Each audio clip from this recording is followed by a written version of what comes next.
Onslaught is the newest game mode that was introduced in Destiny, and like many players, I have been grinding this mode quite a bit. It's pretty unique compared to all other available activities in the game, since it's the first true wave-based activity we've ever gotten. And you know something? Onslaught is really good.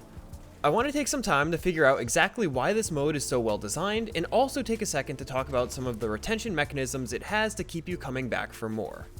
Hey everyone, I'm Rizeki and welcome to my design analysis of Onslaught in Destiny 2. As always, thank you for checking out the video. I try to upload weekly Destiny 2 design videos, so if you find this video interesting, don't forget to subscribe to the channel and leave a like on the video to see more just like it in the future. So I'm sure most people already know, but let's quickly go over what Onslaught is, then we could jump into the fun game design stuff.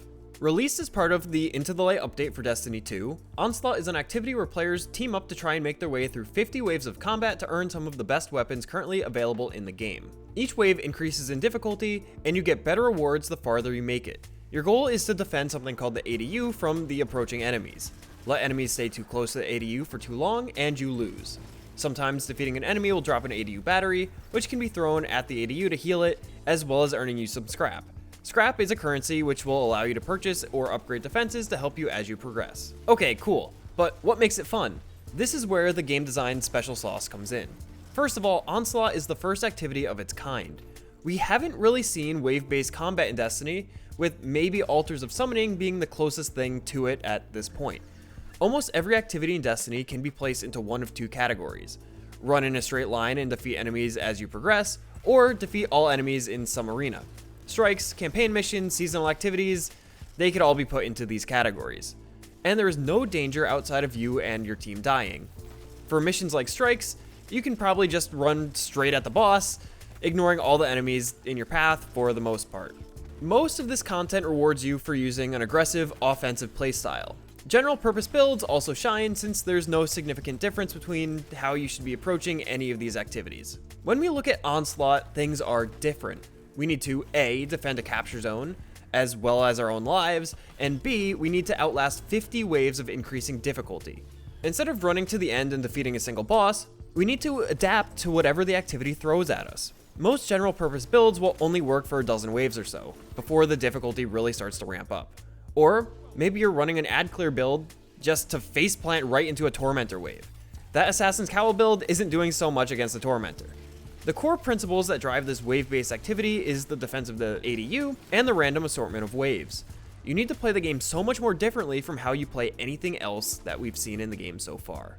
Let's talk waves. Both the normal and legend difficulty options for Onslaught provide 50 waves of increasing difficulty. Every 7th wave is a spark running wave, and every 10th wave is a boss fight. Now, despite the overall difficulty increasing as the activity progresses, not all waves are built the same. You could have an elite Hive Knight wave followed directly by a basic red bar Thrall wave. There's variations in the waves, which is a good thing. If the activity kept increasing in difficulty each and every wave, then there would be no natural reprieve. Having occasional easy waves in the middle of a difficult set gives players a chance to collect themselves, relax a bit, and find ammo before the difficulty starts to ramp up again. Speaking of breaks, every boss wave is also followed by a short period of time where you can rebuild your defenses and chill, which accomplishes the same thing. It lets you reset before putting you back into the fray. I kind of mentioned it before, but waves are all unique. You're not just fighting the same assortment of enemies each wave. Fighting a Tormentor is very different from fighting a group of explosive shanks. You need to stay on your toes and adapt to whatever the game decides to throw at you, keeping the game fresh and keeping you engaged in the activity. Side objectives are also a nice touch to keep things interesting. Usually, once or twice per 10 waves, a random bonus objective will spawn. Sometimes it's destroying splinters, sometimes it's a speed round, sometimes it's something else. These objectives tend to take you away from the defense of the ADU, so you need to coordinate with your team to figure out the best way to approach completion of the task. And the reward is a fresh ammo crate, which is a godsend in a mode like this. You probably are using most of your special and heavy ammo to clear out champions, large groups of tanky enemies, or even mini bosses. With minimal ammo sources, you are highly incentivized to complete the bonus objectives. Overall, it provides a really cool decision-making dynamic for the team, especially on higher difficulties. You could either stick together and focus on defense, or risk it for an easier time later on. The other side objective is during boss fights. These all boil down to helping to deal extra damage to the boss, and also add mechanics into these boss fights that would otherwise be more or less cookie cutter. These random mechanics are not required, but change how most teams will approach the boss waves. And again, this helps keep things more interesting and fresh. We also have a number of different maps available to play on during Onslaught. You could pick Midtown, the Moth Yards, or Vostok. Each map provides a different type of playstyle, with Midtown being close quarters and choke point heavy, the Moth Yards being an open air and looser map, and finally Vostok with more complex terrain as well as some extra verticality on certain ADU zones. If there was only a single map available, the mode would probably become stale a lot quicker. You would easily learn what builds are best for one map, you would learn enemy spawns, etc. It would become boring over time. Having a selection of maps helps to combat this. If you're tired of Midtown, you could pick Moth Yards to spice up how the mode feels to play. Since each map is built entirely differently, you not only have to adapt to how Onslaught itself plays, but also how to play effectively on each individual map. This leads into build crafting as well, since a build that is perfect for Midtown may not work as well on an open map like Moth Yards. And speaking of build crafting, let's jump right into that next. Build crafting for Onslaught is where the mode really shines, I think. If your YouTube feed didn't make it obvious already, everyone is posting videos about Onslaught specific builds. Sure, you could bring something like Omnioculus, but it's not going to provide the same value as it would in a Grandmaster Nightfall. And that's by design. You need to completely rework the way you create builds, since you have completely different objectives from every other activity in the game. Survival and crowd control are key to winning an Onslaught. Personally, I found Stasis to be very strong, not just for champion stunning, but also for slowing and freezing huge groups of enemies in a pinch. You rarely see Stasis builds recommended for endgame PvE currently, so this is awesome. By the way, if you want to try out the build I've been running on my Stasis Hunter, check out this build guide linked here.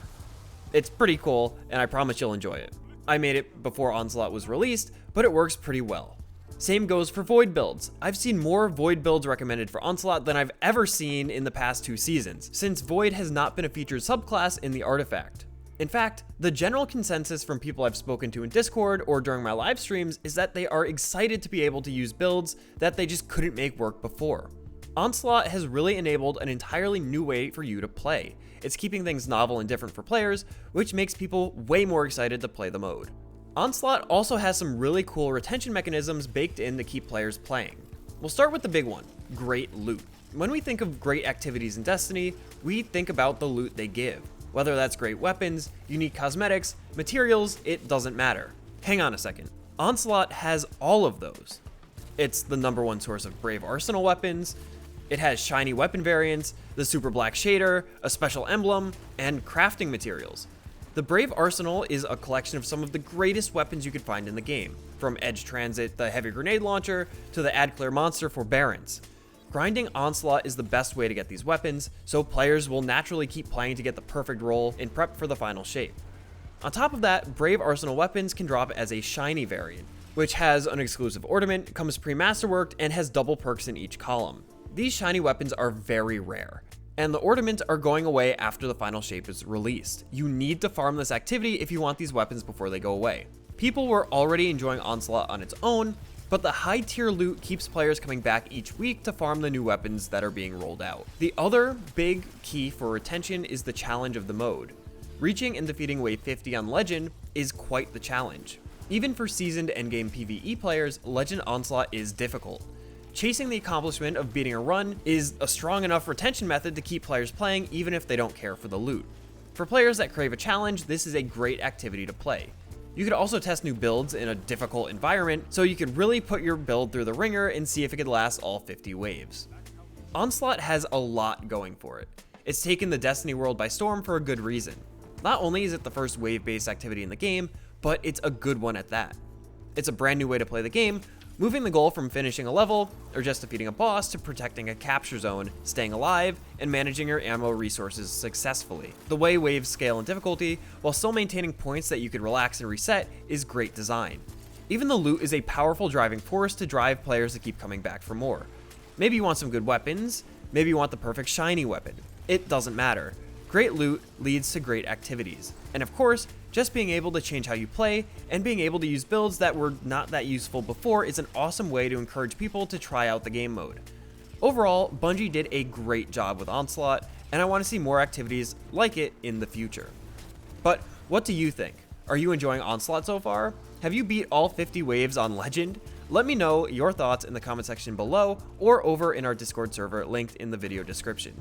And if you enjoyed the video, don't forget to leave a like on the video and subscribe to the channel to get more videos just like this one sent straight into your YouTube feed. But I think that's all I've got for now. As always, I've been Rizeki, thanks for watching, and I'll see you next time.